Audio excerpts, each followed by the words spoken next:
Hello everyone, my name is Patrick and I'm your product specialist for tractors. Today you join me here at our Class UK headquarters for Saxon. And in this short video I'm going to take you through on how we can add a new implement into our CEMOS optimization system on tractors.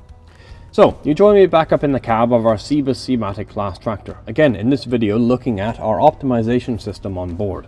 And as we said, looking a little bit at the configuration side of things, you'll remember that in the previous video we already had a look about adding correct tires and correct axle loads to the configuration of the machine.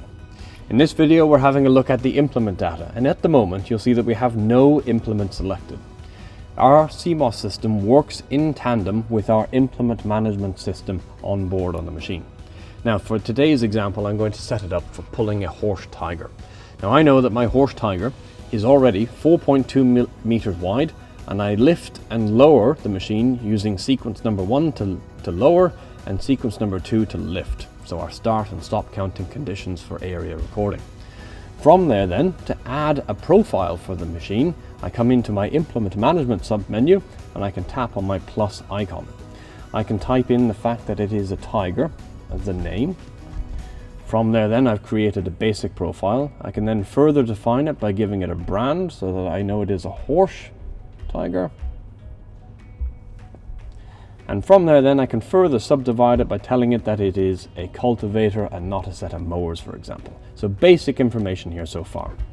From there then, just to be doubly sure, I'm going to load all of the tractor and implement parameters in relation to that profile, hitting OK and making sure that the progress bar goes to 100%. And from there then you can see my loaded implement is now the tiger. If I pop back to my optimization menu, into configuration, I can now see that my tiger is available in my implement data. From there then I can tap on this and I can now edit some more detailed information about this particular machine, because obviously at the moment the tractor only knows the name, the brand, and that it is a cultivator, but it doesn't know anything in relation to weights and distances and so on and so forth to be able to correctly advise the right tractor settings for that implement. So to edit that, I hit the little pencil icon, and from there then moves me into upgrading the implement. So tapping on the next arrow, first thing it wants to know is, right, what's the basic information about the tasks that it's doing.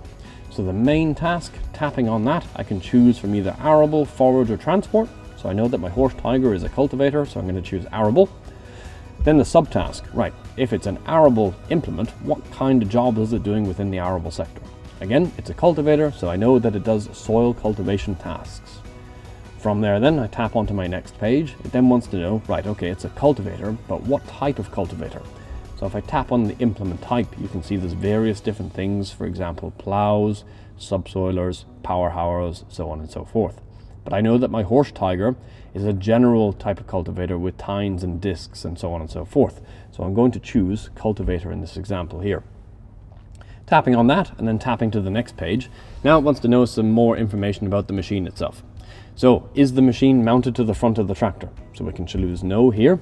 Is the machine mounted to the rear of the tractor? We can say yes, it is. From there then, onto the next page, it says, right, if it's on the rear of the tractor then, does it have a panel? Now in this example here is a very good example of where you might get a little bit confused. If you ever get confused at any of these various different steps along the way, you'll always see down the bottom an instruction. Reading the instruction, you'll see that it says, please indicate whether there is a panel. For example, a panel may be a tank for seeds or for fertilizer, or maybe a loading bay for grain or for manure. For example, that essentially means it wants to know whether or not the weight of the implement is going to change as we are driving across the field. So in this example, we're going to choose no, as there is no such thing on the horse tiger. From there then, it wants to know if there is a packer roller on the back of this machine. So we can choose yes, there is in this example. From there then onto the next page, it wants to know, right, how is it coupled to the rear of the machine? Is it on the drawbar? Is it on the pickup hitch? But we know in this example that we are mounted to the rear linkage, so selecting that option and onto the next page. Okay, it's on the rear linkage, but how is it attached? Is it fully mounted, semi-mounted, these kinds of things? I know that my horse tiger is mounted with a tongue load. So essentially it's carried on the rear linkage, but we are supplying a vertical load down onto the rear axle of the tractor. So choosing the middle option here. Tapping the next arrow, it then wants to know about the weight of the machine. And you can see here that we have two options. We have either with scales, so weighing the machine on a weigh bridge, or without scales, reading the weight off of the ID plate. In this example, I'm going to choose without scales, and from there then it directly asks me, right, okay, what is the weight? Well, I know the horse tiger that I'm pulling today is 8.2 ton. So typing in 8,200 kilograms, tapping the tick to confirm, and then tapping the next arrow.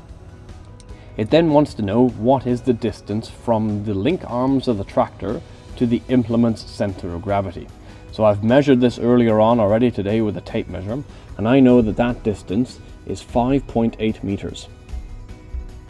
So typing in 5.8, tick to confirm, and the arrow to the next page. From there then, it wants to know directly what is the distance from the link arms of the tractor to the axle on the implement. Now this is a little bit further along, and I know that this is 6.4 meters. Tick to confirm, next arrow.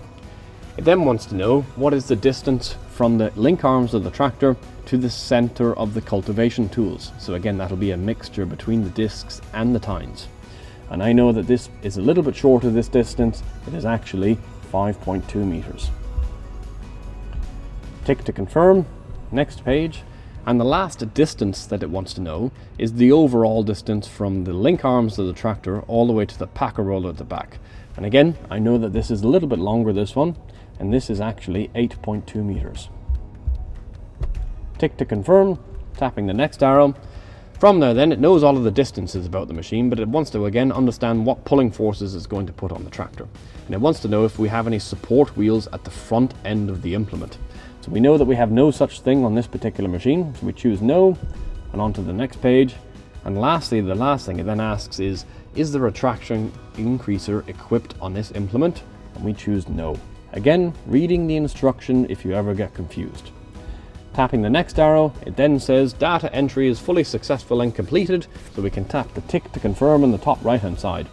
And from there then, once you've completed the process, you'll see that we get this little implement symbol alongside the name. And that tells us that we have correctly uploaded all of the information in relation to the implement, and we've got that ready for configuration.